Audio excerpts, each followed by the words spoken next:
This outdated bathroom had some water intrusion, cracked tiles, and needed some serious love. Demoed it all the way down to its studs and made our tile selections. If you've never used one of these tile cutters, I highly recommend. It made this process so easy. This process may look quick, but this seriously took forever. After laying the shower wall tile, we then installed the tile on the floor. We did have to use an actual tile saw for that.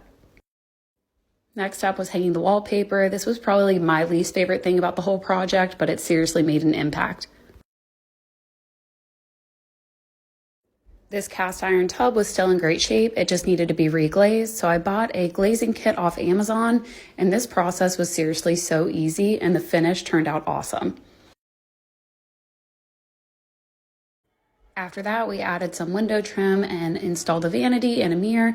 Look at that tub finished, and that's it. What do you think?